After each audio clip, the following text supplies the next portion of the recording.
Olá, meus amigos! Olá, minhas amigas! Tudo bem com vocês? Bom, meu nome é Fernando Silva Oliveira, eu sou mestre em odontopediatria e doutor em saúde coletiva pela UFMG. E nossa aula de hoje, nós vamos conversar sobre maus tratos infantis e a interseção com a odontologia. Esse é um tema pelo qual eu me dedico há muitos anos e espero poder ajudá-los a esclarecer um pouco sobre a questão. Vamos lá, então. Primeiramente, a pergunta, né? O que é abuso infantil? Para responder a essa pergunta do que é abuso infantil, eu vou trazer as definições que são classicamente utilizadas por pesquisadores, profissionais e instituições que são referência no tema. Primeiramente, ressalto que os termos abuso infantil ou maus tratos infantis são considerados como sinônimos na literatura científica. A definição classicamente difundida sobre abuso é a definição da Organização Mundial da Saúde, que é a que aparece aí na tela. Então, eu peço que vocês deem uma lida. Nós podemos notar, ao debruçarmos sobre essa definição, que ela nos apresenta novos conceitos, como maus tratos físicos, maus tratos emocionais, que também são chamados de maus tratos psicológicos, abuso sexual, negligência e exploração. Então, esses são tipos de abuso que, por meio de eventos que seriam ações ou omissões causadas por um abusador, que nem sempre será uma pessoa, geralmente é o cuidador, o responsável e principalmente um dos pais, mas nem sempre será uma pessoa, poderia ser uma instituição ou uma instituição do poder público, do governo, por exemplo, e essas ações têm o potencial de causar ou causam prejuízos para a saúde, considerando nesse caso o conceito ampliado de saúde, prejuízos para o desenvolvimento, dignidade ou sobrevivência da criança que é a vítima. Portanto, notamos que, pelo que é sugerido nessa definição, que o abuso ele é caracterizado por tipos diferentes. Teoricamente, os maus tratos infantis são divididos, então, em 4 tipos principais. Mas notem, essa é uma divisão teórica. Os tipos de abuso são o abuso físico e o castigo físico, o abuso emocional ou psicológico, a negligência ou o abandono e o abuso sexual. As definições de cada tipo estão apresentadas nesse slide e eu sugiro que vocês deem um print na tela e leiam as definições clássicas de cada um deles. Também é muito frequente na literatura a consideração de um outro tipo, de um quinto tipo de abuso, que é a violência por parceiro íntimo. É importante ressaltar que são classificações ou divisões teóricas, porque na vida real, em um evento real, na maioria das vezes, os tipos de abuso não acontecem de forma separada. Uma criança vítima de abuso sexual ou abuso físico sempre sofre abuso psicológico e muitas vezes também pode ser negligenciada. A negligência, inclusive, é o tipo de manifestação de abuso mais comum, o que tem a prevalência mais alta entre as crianças. Então, o contexto real é mais complexo. Bom, agora, para além dessas definições bem delimitadas, é preciso que seja entendido que a infância, por ser um grupo vulnerável que necessita, portanto, de direitos específicos, tem seus direitos reconhecidos e descritos no Brasil no Estatuto da Criança e do Adolescente, que eu vou chamar carinhosamente de ECA, e os maus tratos ou o abuso contra a criança, eles devem ser entendidos como qualquer forma ou qualquer tipo de violação desses direitos que são estabelecidos no ECA.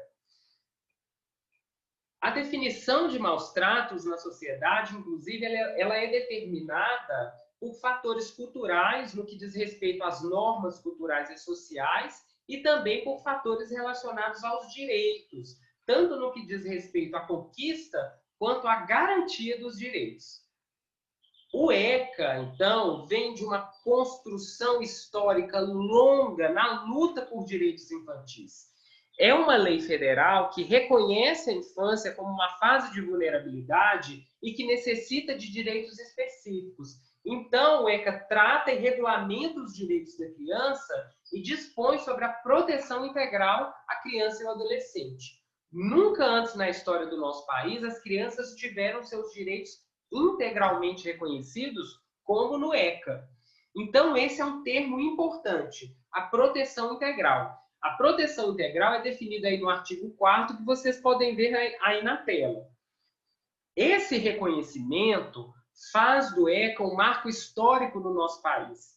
E notem que a criança deixa de ser propriedade dos pais e passa a ser também de responsabilidade da comunidade e do poder público, que, junto aos pais, também tem o dever de zelar e garantir pelos direitos estabelecidos no ECA e também de garantir o desenvolvimento saudável das crianças.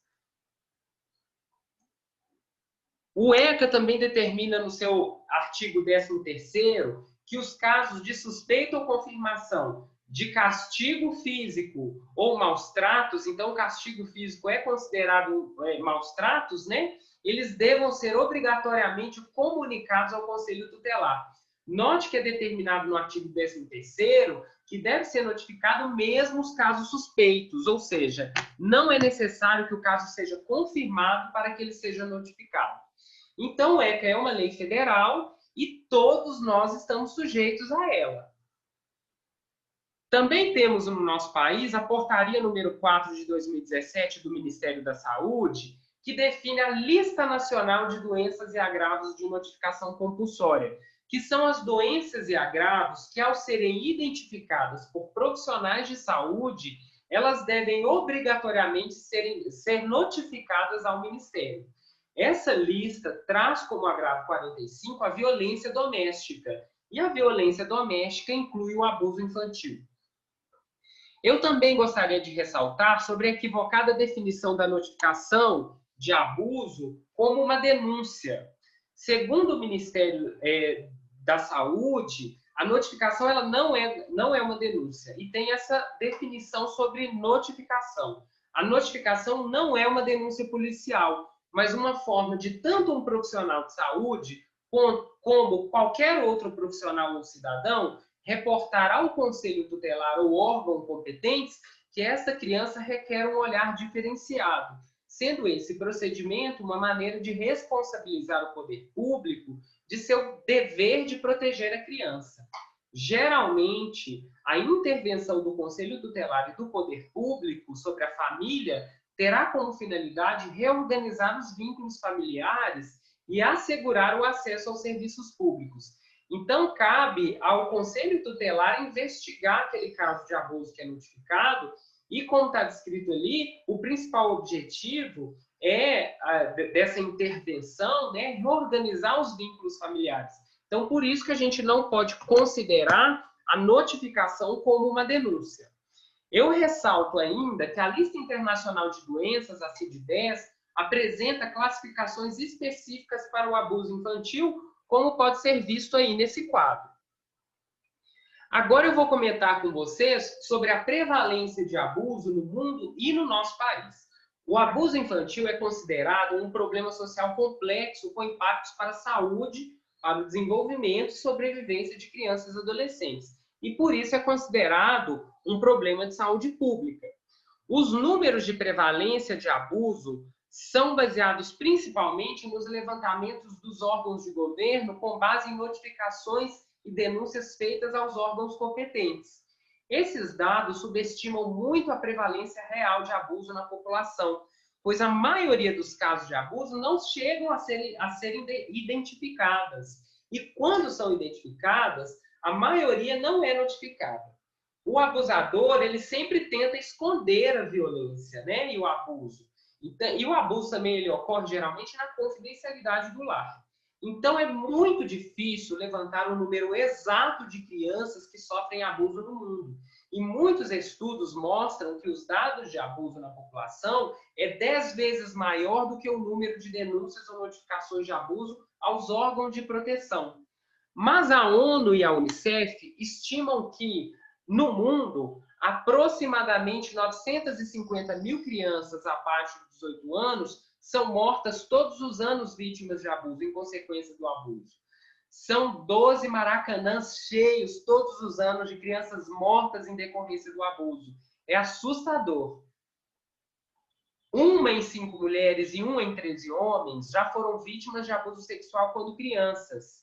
120 milhões de meninas e mulheres jovens com menos de 20 anos sofreram alguma forma de contato sexual forçado. Em todo o mundo, a maioria das crianças, aproximadamente 80%, são punidas fisicamente por seus cuidadores. E muitas dessas crianças são espancadas. Então, são realmente números assustadores. A Organização Mundial da Saúde tem recomendado, desde 2006, por meio de relatórios, que os países deem a mesma importância à prevenção e monitoramento epidemiológico do abuso infantil, dadas a outras condições como HIV e AIDS, tabagismo, diabetes e obesidade, aumentando, inclusive, os investimentos para combater o abuso infantil. Mas o Brasil, ele também tem falhado, além da prevenção, no monitoramento epidemiológico do abuso. Faltam relatórios descrevendo de forma ampla, em nível nacional, as notificações de casos feitas ao poder público em suas diversas instâncias. Há disponível no nosso país, por exemplo, o relatório de 2009 do Disque Direitos Humanos, que é um disque denúncia do governo federal, né? E nesse relatório consta que apenas em 2019 foram feitas 86.837 notificações de violações de direitos humanos contra crianças e adolescentes apenas nesse canal, pelo Disque Denúncia. Mas há outros canais para notificação do abuso no Brasil, além do Disque 100. Como não há no país apenas um canal para notificação de abuso, e como os fluxos dessas notificações nem sempre convergem ou são em sua totalidade monitorados pelo poder público, há uma falha no monitoramento epidemiológico de casos de abuso no Brasil. Esses dados institucionalizados, frutos de notificação e denúncia, apresentam uma subestimação, uma frequência de subnotificação muito alta, como eu já descrevi também, né? Mas tem um estudo interessante que ajuda a gente a refletir sobre os números de abuso infantil aqui no nosso país e sobre a importância do profissional de saúde para a identificação de abuso. É um levantamento feito em Curitiba. E lá em Curitiba tem uma rede municipal de proteção à criança, que é uma articulação dos serviços municipais para a proteção da criança, e esta rede ela é referência nacional. Esse levantamento mostra que, num período de 5 anos em que focou a pesquisa, foram feitas 19.316 notificações de abuso pelos profissionais de serviços públicos da cidade. 70% desses casos foram confirmados. E desse total de casos, quase 30% deles foram notificações feitas por profissionais que trabalhavam nas unidades básicas de saúde da cidade. E além desses 30%, mais 18% das notificações foram feitas por profissionais que trabalhavam nos hospitais de Curitiba. Ou seja, metade dessas 19 mil notificações foram feitas por servidores que trabalham no setor saúde do município, por profissionais de saúde. Então, daí a gente percebe o quanto o profissional de saúde é importante para identificar e notificar os casos de abuso e, então, proteger a criança. Mas é unânime entre estudos realizados para avaliar a identificação de abuso e a posterior conduta de profissionais de saúde, apontando que há uma alta prevalência, uma alta frequência de comportamento de não notificação. Ou seja, embora os profissionais de saúde sejam muito importantes para a identificação e notificação do abuso, e, portanto, para proteger a criança, né? A maioria dos profissionais que identificam casos não realizam a notificação. Essa tela mostra estudos feitos em diferentes cidades do Brasil com profissionais de saúde, apontando a frequência de identificação de notificação e de subnotificação de casos de abuso. Notem que a subnotificação é sempre muito alta. Aqui em Belo Horizonte, em estudo realizado com dentistas da Estratégia Saúde da Família e com outros profissionais de saúde, por nossa equipe de pesquisa, mostrou que 85% dos dentistas que identificaram casos de abuso infantil na experiência profissional não notificaram esses casos. O dentista identifica muito menos do que as demais categorias profissionais e tem um comportamento de não notificação muito maior comparado aos demais profissionais de saúde. E esse é um dado corroborado por várias pesquisas.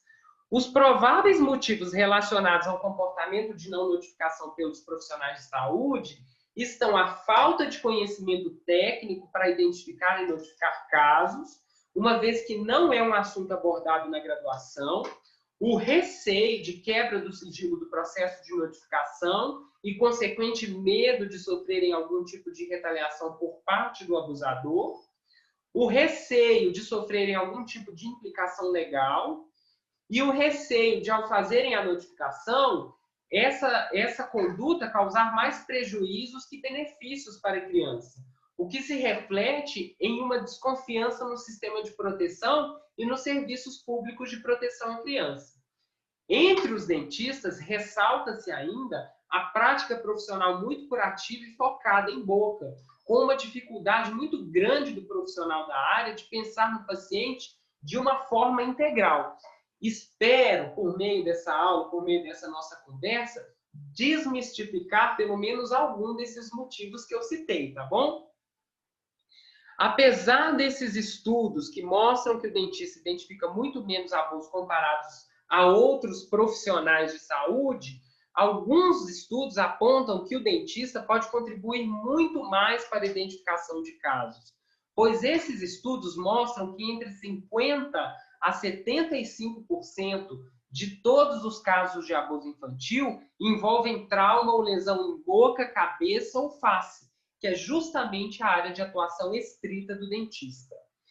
Há também uma vasta literatura ressaltando as possíveis consequências de abuso.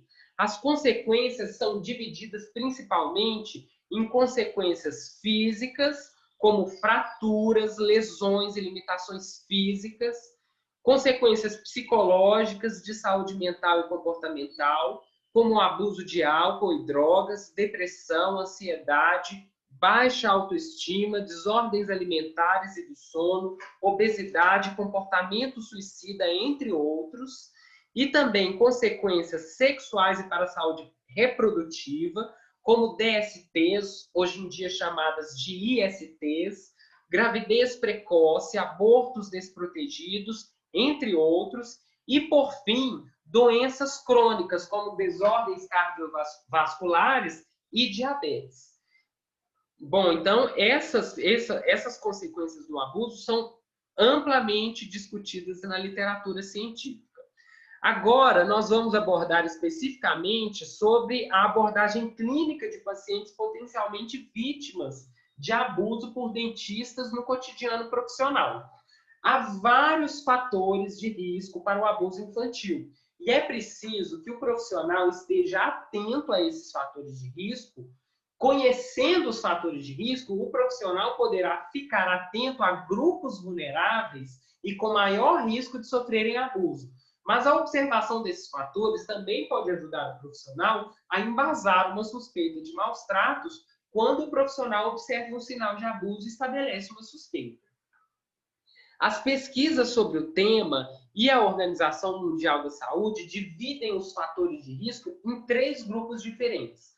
Os fatores de risco relacionados à criança, os fatores de risco relacionados aos cuidadores e às relações familiares e os fatores de risco comunitários e sociais. Então, vamos a esses fatores de risco.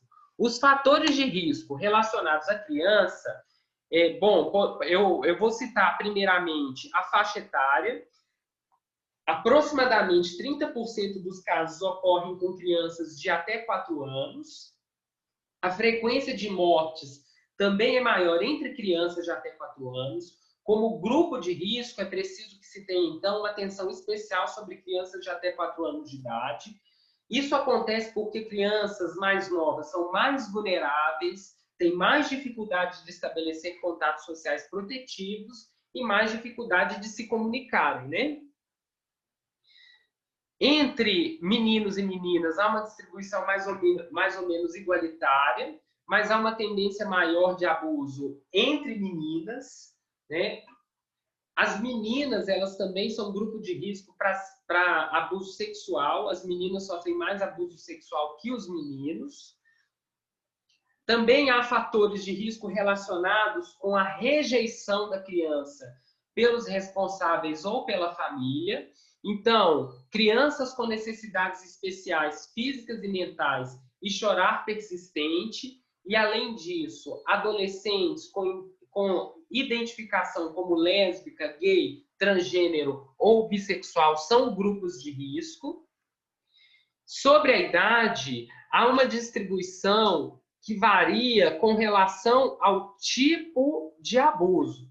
Então, crianças mais novas sofrem mais negligência e menos abuso sexual e emocional. E crianças mais velhas, menos negligência e mais abuso sexual e emocional. Na verdade, não é nem que as crianças mais velhas sofram menos negligência, mas que com maior independência dos cuidadores, o potencial prejudicial da negligência em adolescentes é menos evidente do que em crianças mais novas. Agora, o profissional precisa estar atento. Esses são características e fatores de risco, mas qualquer criança ou adolescente é uma vítima em potencial. Os fatores de risco relacionados aos cuidadores e às relações familiares são o abuso de álcool e drogas pelos cuidadores, pais muito jovens que muitas vezes levam nessa idade a filhos não planejados, desemprego e dificuldade financeira na família ou entre os cuidadores, dificuldade de se relacionar com o filho, histórico de abuso na infância por parte dos cuidadores, brigas, violências e separação ou divórcio na família, qualquer tipo de característica relacionada à desagregação familiar e quando os cuidadores estão envolvidos com atividades criminosas. Bom, sobre os fatores de risco relacionados à comunidade e sociais, nós temos a fácil disponibilidade de álcool e drogas na comunidade, a desigualdade de gênero e raça. Países com traços mais fortes de desigualdade de gênero apresentam maior violência e frequência de abuso em meninas. E países com maior traço de racismo estrutural, crianças pretas sofrem mais violência comparadas às crianças brancas. Temos também como fator de risco a falta de políticas e programas adequados para prevenir o abuso na comunidade, né? O alto índice ou a alta frequência de desemprego e pobreza na comunidade, a falta de moradia e serviços adequados na comunidade e a desigualdade social, a falta de serviços públicos, desigualdade social e pobreza econômica levam a diversas violações de direitos da criança. Crianças que vivem nessas condições muitas vezes são expostas a doenças pela falta de saneamento, são expostas à insegurança alimentar, exposição à violência, acesso inadequado à educação e assistência à saúde, entre outras características. Importante refletirmos que muitas vezes, nessas situações, trata-se de famílias negligenciadas e à margem da sociedade, sendo, portanto, um problema da sociedade, do governo, um problema estrutural. É preciso diferenciar esse tipo de problema da negligência parental, que é a negligência em situações em que o cuidador é o responsável pela situação de negligência. Os casos de pobreza econômica e vulnerabilidade familiar, em que percebemos a negligência da sociedade do poder público com as famílias nessas situações, têm sido classificadas na literatura como negligência estrutural. No consultório, na atividade profissional tradicional da odontologia, temos um potencial menor de agir sobre a negligência estrutural, pois no consultório as ações se limitam mais à esfera individual e familiar. Então, o dentista pode atuar mais na abordagem da negligência parental, mas ele também pode abordar de algumas formas a negligência estrutural. Bom, o último fator de risco relacionado à comunidade são normas sociais e culturas de aceitação de maus tratos ou abuso infantil. Sobre a aceitação cultural, ainda é muito forte na sociedade brasileira a cultura do castigo físico e da punição corporal como método educativo ou disciplinador. Em última instância, porque esse é um assunto muito controverso, em países e culturas em que há maior frequência do uso de castigo físico, há também maior frequência de espancamentos e mortes de crianças em decorrências do abuso físico. Ressalto ainda que a Associação Americana de Pediatria e a Associação Brasileira de Pediatria se posicionam totalmente contrários ao uso do castigo físico e da palmada com finalidade disciplinadora. Portanto, crianças que vivam sob qualquer uma dessas condições ou fatores de risco que eu levantei, condições sociais ou comunitárias, merecem atenção especial por parte do profissional. Bom, similar a uma doença que, para estabelecermos um diagnóstico, nós avaliamos os sinais e sintomas, o profissional também precisa estar atento aos sinais e sintomas de abuso para identificar um caso de abuso. É assim que a gente identifica uma criança que possa estar sendo abusada, observando a presença de sinais ou sintomas de abuso. Por isso é importante que o dentista conheça quais são esses sinais e sintomas sugestivos de abuso infantil. Os sinais podem ser físicos ou comportamentais.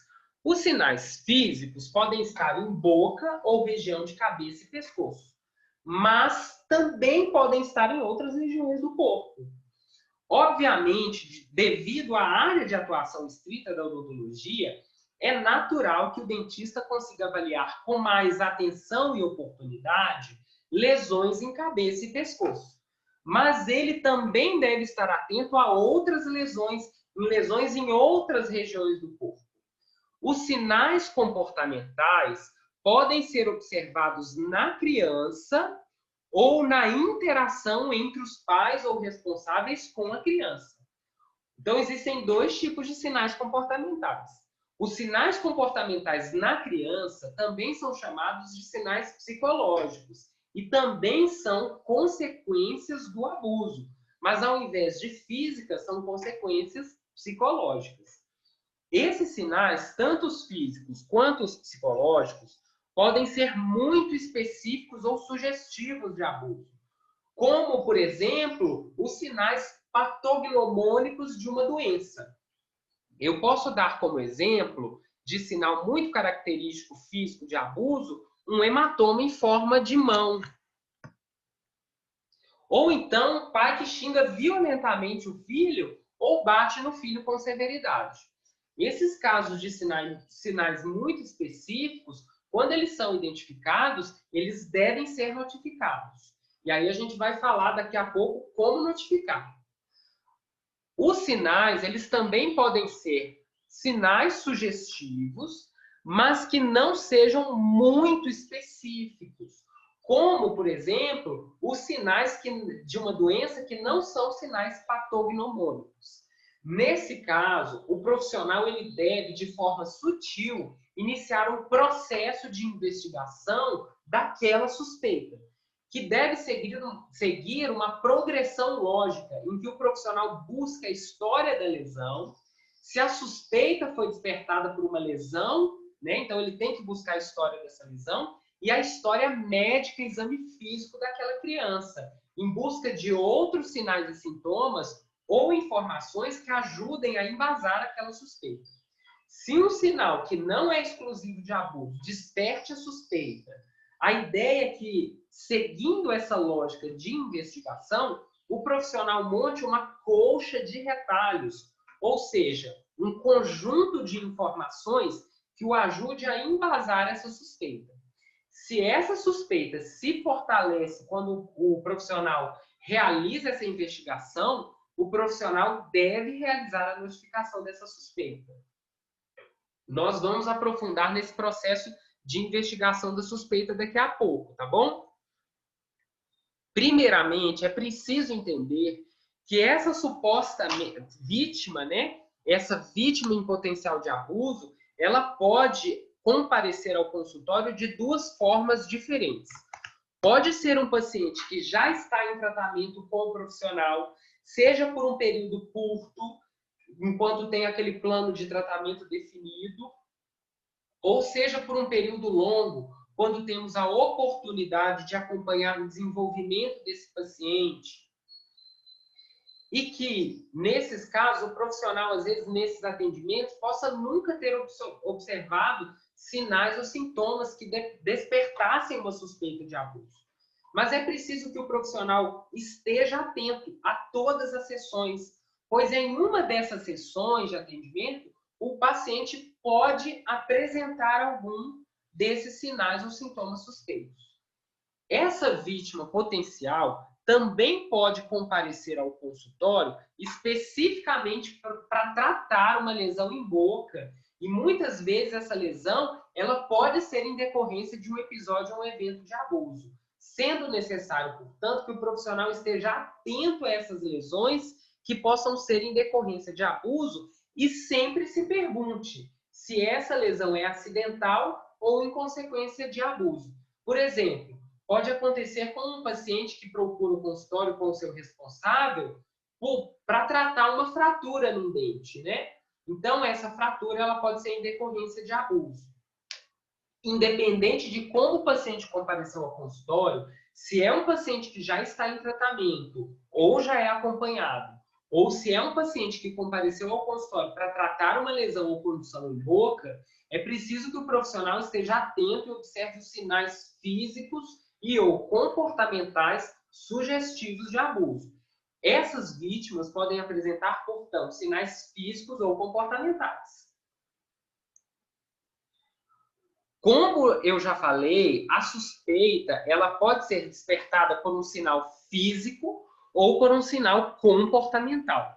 Independente do tipo de sinal que despertou a suspeita, a progressão da investigação deve seguir uma ordem lógica, composta pela busca de informações da criança, como história médica, características da criança, da família e da comunidade para investigação de fatores de risco, e no caso de lesões físicas, a história do acontecimento que levou à lesão.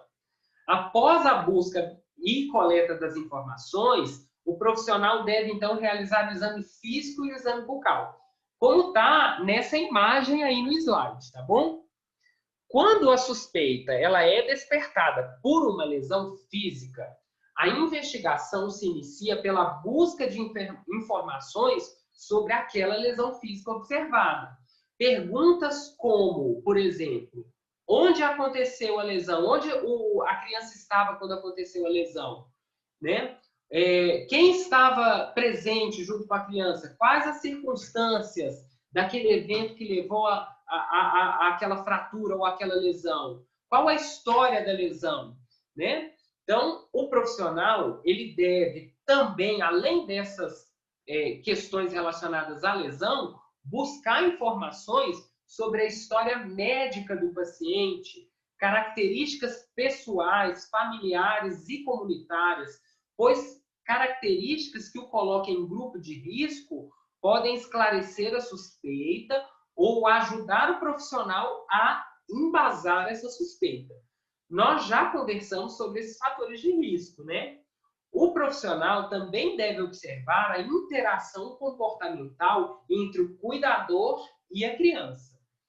Após a busca de informações, a investigação prossegue pela avaliação clínica do paciente, não apenas bucal, mas por meio de um exame físico completo. Como a gente já disse, né, é claro que devido à área de atuação do dentista, é natural que essa avaliação seja mais focada na região de cabeça e pescoço, mas ela não precisa e não deve estar restrita a essas regiões. O objetivo do exame físico é a busca de outras lesões ou sinais físicos ou características físicas que ajudem a embasar a suspeita. O profissional também deve observar se há sinais ou características psicológicas ou comportamentais, além dos sinais físicos, né, que possam ajudar a embasar essa suspeita que foi despertada por um sinal físico. Quando a suspeita ela é despertada por um sinal psicológico ou comportamental, o profissional deve buscar a história médica, buscar informações físicas do paciente, né? Buscar também informações pessoais sobre o paciente e também informações sobre sua família e comunidade, na busca por fatores predisponentes ou fatores de risco que possam ajudar a embasar a suspeita. Em caso de suspeitas por sinais comportamentais, é muito importante que o profissional também observe a interação comportamental entre os cuidadores e a criança. E o estabelecimento de confiança entre a criança e o profissional pode ser decisivo para a identificação de suspeitas despertadas por sinais comportamentais. Então, o profissional, se ele tiver oportunidade, ele deve tentar estabelecer essa confiança com a criança. E além da busca de informações, o profissional deve realizar o exame físico na busca por sinais físicos de abuso, o que também pode ajudar a embasar a suspeita, ajudar a fortalecer aquela desconfiança. Algumas pesquisas foram desenvolvidas com o objetivo de criar checklists ou protocolos para auxiliar o profissional de saúde na investigação de casos suspeitos de abuso.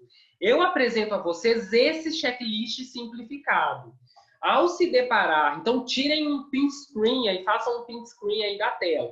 Ao se deparar com uma suspeita de abuso, o profissional deve então considerar essas duas questões que podem ajudá-lo a fundamentar sua suspeita. Então, a lesão observada, né, ela é compatível com a história e correspondente com a idade da criança? O pai, a mãe e a criança apresentam uma interação adequada, apropriada? Se a resposta para uma dessas perguntas for não, e aí então aquela suspeita ela tem fundamento, tá?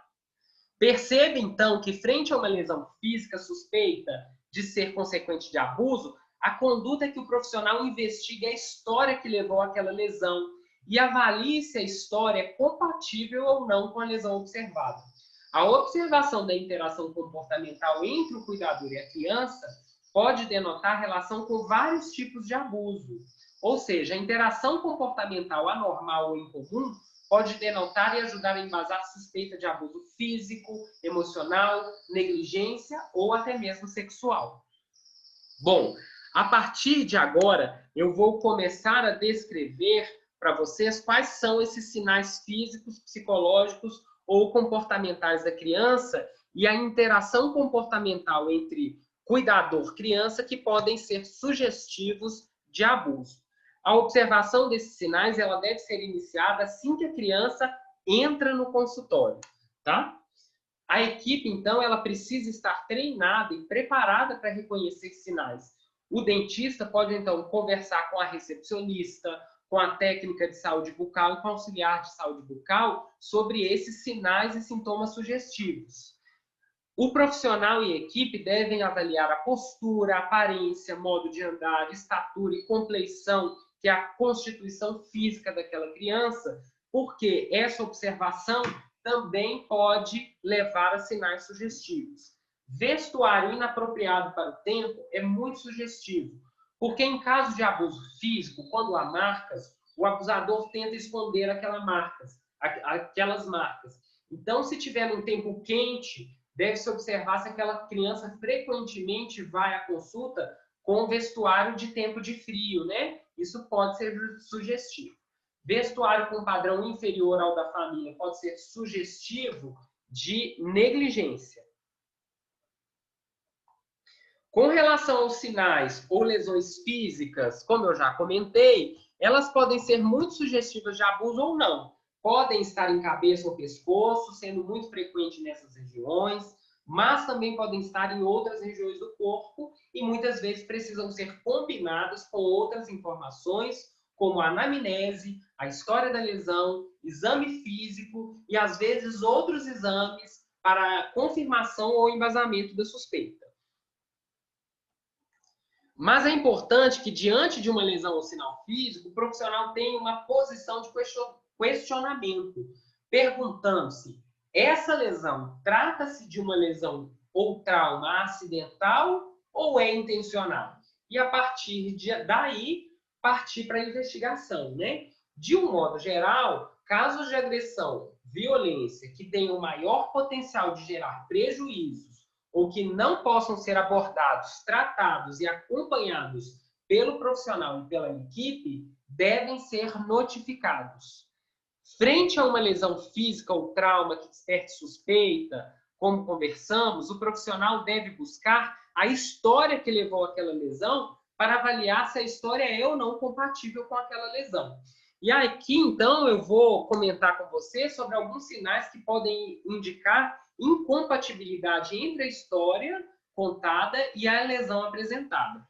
Então, quando a gente pergunta a história daquela lesão e a gente percebe uma omissão total ou parcial da história, pais que mudam a história, histórias diferentes contadas por pessoas diferentes. Então, no consultório, se a criança é levada por mais de um responsável, ou por mais de um adulto, ou mais de uma pessoa, o profissional ele deve tentar, de forma sutil, perguntar o que levou àquela lesão para as diferentes pessoas, inclusive para a criança, quando separando a criança do pai na hora do atendimento, né? O profissional pode questionar a criança também. Falta de testemunhas, demora na procura de atendimento, crianças maiores que não querem relatar, pode ser medo de represália, e também o profissional deve estar atento àqueles sinais e fatores de risco, tá? Que nós já comentamos. Como também já conversamos, o dentista não deve se limitar a observar apenas lesões em boca, cabeça e pescoço.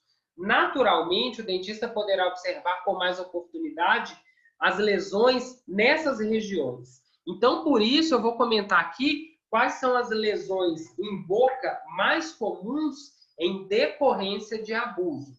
Então, principalmente fraturas dentárias, seguidas por hematomas, depois por lacerações, em penúltimo por fraturas ósseas e em último queimaduras em decorrência de abuso. São essas as lesões bucais em decorrência de abuso mais frequentes. Então, o profissional deve estar atento a lesões em boca, como hematomas, lacerações, cicatrizes de traumas anteriores, queimaduras causadas por comidas quentes ou cigarros, equimoses, escoriações, mordaças aplicadas à boca podem resultar em contusões, liquenificação ou cicatrização nos cantos da boca, tá? O profissional também deve observar os diferentes estágios, antes dos diferentes estágios de hematomas, as lesões tegumentares, as lesões de pele mais comuns. Então, são os hematomas e equimoses e as escoriações, e muitas vezes elas podem estar associadas a lacerações, contusões e fraturas, que são lesões mais graves. Então, o profissional deve sempre analisar se há associação dessas lesões tegumentares com outras mais graves. O profissional também deve observar os diferentes estágios do hematoma, de hematomas. Vários hematomas em diferentes estágios de cicatrização podem ser muito sugestivos de abuso físico. Não é exclusivo, mas é muito sugestivo. Então, é como eu falei, diante de uma suspeita, seja de um sinal físico ou de um sinal psicológico que desperte uma suspeita, o profissional deve seguir com o aprofundamento da investigação, buscando a história, avaliando se há outras lesões que reforcem a suspeita, observando esses sinais que nessa etapa da aula eu estou apresentando a vocês, né? Então, múltiplos hematomas em diferentes estágios de cicatrização podem despertar a suspeita ou, associada a outros sinais, podem embasar a suspeita estabelecida. Algumas lesões físicas são altamente sugestivas de abuso, como, por exemplo, os hematomas em formato de objetos. Vejam esses exemplos que estão aí na tela. Se ao observar alguma lesão que sugira o formato de objeto, mas ainda assim o profissional ficar na dúvida se é um caso de abuso, então o profissional deve aprofundar na investigação. Mas, tendo mais certeza dessa suspeita, né, aí o profissional deve fazer a notificação. Em alguns casos, o profissional não terá oportunidade de aprofundar a investigação. Por exemplo, quando o contato do profissional com a criança se estabelecer apenas em uma sessão e não for um paciente que é acompanhado pelo profissional.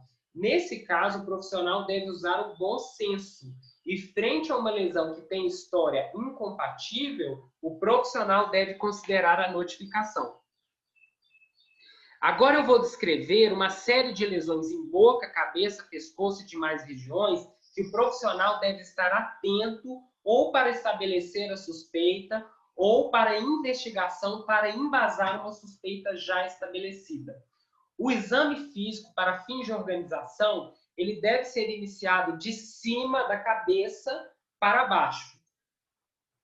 Então, observar-se a presença de alopecia, que é essa falta de cabelo, que pode acontecer em decorrência de puxões de cabelo. Observar se há a presença de traumas ou lesões como hematomas na cabeça, que são áreas muito sujeitas a pancadas. Observar se há a presença de lesões dentro ou atrás da orelha, que podem ser sugestivas de puxões de orelha. Observar se há lesões em nariz ou septo nasal, que podem ser em decorrência de pancadas e espancamento. Observar se há lesões nas regiões periorbitais, como hematomas, pitoses, que corresponde à pálpebra caída, e pupilas desviadas ou desiguais. Atenção especial devem ser dadas quando há a presença dessas lesões, pois podem denotar lesões cerebrais ou neurológicas graves. E aí o paciente pode precisar ser encaminhado para o pronto-socorro. Frente à dúvida com relação ao estabelecimento de suspeita, deve-se investigar a história da lesão, a procura de história incompatível, deve-se investigar também informações sobre a criança, cuidador, família e comunidade, que possam ajudar a embasar fatores de risco e também associar com comportamento infantil ou interação entre cuidador-criança anormais. Observar lesões em língua ou mucosa bucal, especialmente nos freios lingual ou labiais, que podem denotar abuso. Às vezes, o momento da alimentação pode causar estresse nos cuidadores em caso de crianças que são muito resistentes à alimentação, por exemplo, né? Dentes ou estruturas de suporte fraturados, como já conversamos, pode ser em decorrência de abuso.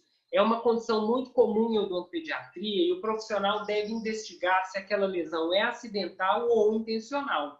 O profissional pode investigar isso buscando incompatibilidades na história da lesão, observando o comportamento da criança e do cuidador e a interação entre eles e observando também se há presença de outras lesões em outras regiões do corpo da criança.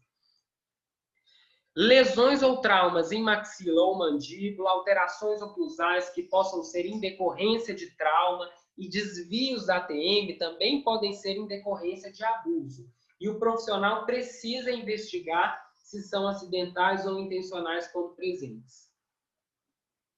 Avaliar se há lesões no pescoço que possam sugerir enforcamento. Marcas de mordida pelo corpo da criança podem sugerir abuso. Observar a distância entre os caninos na marca da mordida.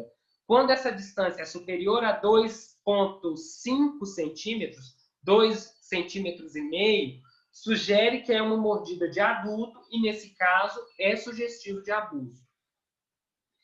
Trauma no peito e costelas, como hematomas. Os traumas em costelas podem ser identificados, às vezes, quando a gente puxa o paciente para cima da cadeira odontológica. Então, fiquem atentos a isso. Hematomas, traumas ou lesões no tórax, quando são muito específicas de abuso, precisam ser investigadas. E, em alguns casos, podem estar associadas a lesões mais graves, como hemotórax, né, hemorragia interna, ou pneumotórax, às vezes sendo necessário encaminhamento para o pronto-socorro. Bom, essas são as lesões mais comuns que podem ser observadas pelo profissional. Muitas vezes o profissional terá a oportunidade de observar sinais comportamentais associados ao abuso. O profissional deve estar atento, porque os sinais comportamentais são mais subjetivos que os sinais físicos e geralmente precisam ser associados com outras informações ou sinais para embasar a suspeita. Como muitas vezes não são específicos de abuso, muitas vezes precisam ser melhor investigadas, conversando com a criança, conversando com o cuidador em busca de informações sobre a criança, sobre o cuidador, sobre a família e a comunidade, que possam ajudar a fundamentar a suspeita. Mas, de um modo geral, é preciso que o profissional fique atento a comportamentos atípicos ou muito incomuns, especialmente os comportamentos extremos.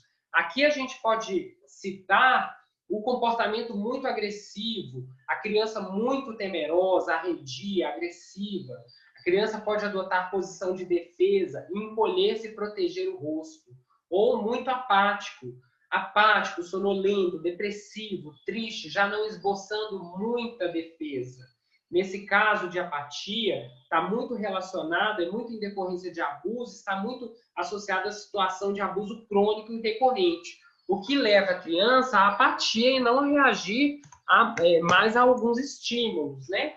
Pode ser observado, por exemplo, quando o profissional realiza procedimentos clínicos comuns, como anestesia, por exemplo, que o profissional sempre espera algum tipo de reação comum da criança, né? Ou pode ser observado também com a tentativa de interação do profissional com a criança. Algumas lesões ou sinais físicos podem estar presentes em decorrência de abuso sexual. Em boca, podemos considerar duas lesões mais comuns.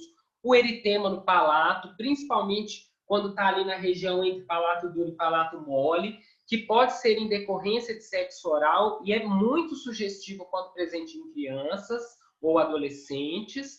E o papiloma escamoso, que apresenta verruga muito característica. E essa verruga é um sinal patognomônico de HPV. Então, quando presente em crianças, ela é altamente sugestivo de abuso sexual. Quando há suspeita de abuso sexual, exames laboratoriais para a detecção de ISTs devem ser realizados. Então, o condiloma acuminado, o HPV, né, causado pelo papiloma vírus humano, é uma lesão única ou múltipla pedunculada com aspecto de couve-flor. Agora, fiquem atentos também a infecções na garganta e tonsilas palatinas, porque pode ser gonorreia. Claro que esse caso é mais controverso, é mais difícil de identificar, por causa de outras infecções na região, mas pode ser sugestivo. Então, esses são sinais de comportamento sugestivos de abuso sexual. O comportamento sexual impróprio da criança ou adolescente, vocabulário muito sexualizado, atitudes bruscas de defesa e apatia. Fiquem atentos a esses comportamentos. Então, essa daí é uma notícia que saiu na grande mídia de um dentista que conseguiu identificar uma criança abusada por causa dessa lesãozinha em boca. Era uma lesão de HPV. Olha, agora tem esses sinais de alerta para negligências, mas negligências, sinais que não são específicos em boca. Então, leiam esses sinais, guardem esses sinais.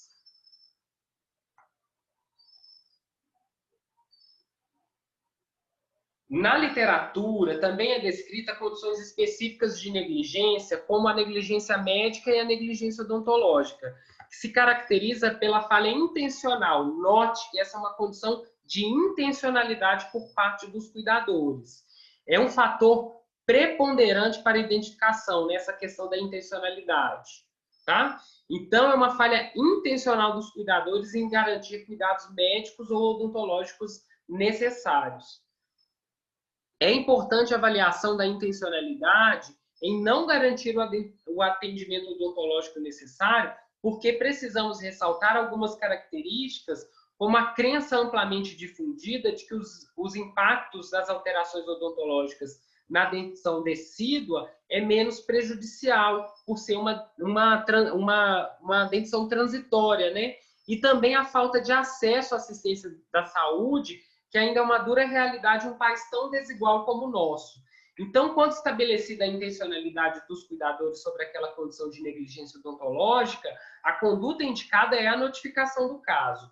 Quando é observada que não há intencionalidade, o profissional pode atuar orientando os responsáveis sobre os impactos negativos para a saúde daquela alteração odontológica e sobre a importância do tratamento e observar se a partir daí há um comportamento familiar para a resolução do quadro de saúde. Quando é observado falta de acesso daquela família à assistência odontológica, por exemplo, quando se trata de famílias vulneráveis, então a notificação deve ser considerada, pois é prerrogativa do Conselho Tutelar encaminhar a criança para os serviços odontológicos municipais, garantindo assim o acesso da criança aos serviços municipais, tá bom? Então, nessa tela, a gente trata sobre a negligência intencional e não intencional. A negligência intencional é quando há o conhecimento dos responsáveis sobre aquela condição de saúde ou aquela condição específica, não há falta de acesso ao serviço de saúde para aquela família, né? Não há falta de recurso financeiro para aqueles cuidadores ou para aquela família, ou seja, aquela negligência ela é causada pelos cuidadores, então ela deve ser notificada. E a não intencionalidade deve ser avaliada. A negligência não intencional, muitas vezes, é em decorrência daquela negligência estrutural, em decorrência de fatores socioeconômicos, em decorrência de falta de conhecimento, né?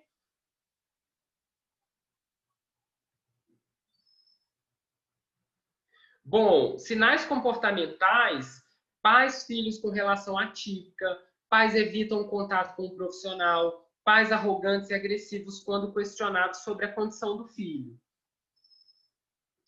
O abuso psicológico ele pode ser por ação ou omissão, tá? Eu peço, então, que o profissional ele fique atento aos comportamentos muito severos com relação à criança, né?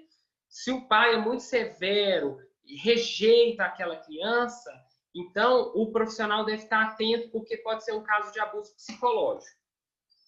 Bom, a notificação. Onde fazer a notificação? A notificação ela deve ser feita ou em uma unidade do Conselho Tutelar, mas ela pode ser facilitada. O profissional também pode fazer a notificação pelo Disque 100, é só discar 100 no telefone, que é o Disque Direitos Humanos da Secretaria de Direitos Humanos do Governo Federal, e tem também um aplicativo no celular, ele é baixado gratuitamente, que é o aplicativo do Direitos Humanos Brasil, que também pode ser feita a notificação por ele. Não precisa de provas, não há implicações legais para o profissional, porque mesmo em casos suspeitos, eles devem ser notificados e quem investiga é o Conselho Tutelar. Pode ser anônimo, o profissional não precisa se identificar. E ele só precisa do nome completo da criança e do endereço, porque essa notificação vai gerar uma visita do Conselho Tutelar ao local de moradia daquela criança para poder investigar aquela notificação, aquele caso notificado, tá? Então, a notificação também pode ser feita por profissionais que trabalham no serviço público por essa ficha de notificação do SINAM. Essa ficha geralmente estão disponíveis nas unidades de saúde que atendem pelo SUS. E aí pode ser feita também por essa ficha de notificação, tá bom? Essa é a ficha de notificação compulsória do Ministério da Saúde. Bom, aqui eu só queria tratar quais são as prerrogativas do Conselho Tutelar, tá? Então, as prerrogativas do Conselho Tutelar é zelar pelos direitos da criança, ser amigo da criança e da família, protegendo a criança e restabelecendo os laços familiares, tá? Então, raramente as consequências de uma notificação vão levar, por exemplo, à separação da criança da família. Geralmente isso só acontece em casos extremamente graves, em que há risco para a sobrevivência da criança, e mesmo assim só após a decisão de um juiz da vara da infância e da juventude. Então, o Conselho Tutelar, o objetivo é zelar pelos direitos da criança e ser amigo da criança e da família. Bom, gente, é isso que eu queria falar com vocês. Eu estou totalmente à disposição para tirar dúvidas. Se vocês tiverem interesse a aprofundar os estudos com mais bibliografia, e se por acaso algum dia na vida profissional de vocês aparecer algum caso suspeito e vocês quiserem compartilhar, tá aí o meu e-mail, é só entrar em contato, tá bom? Um grande abraço a todos vocês e até a próxima!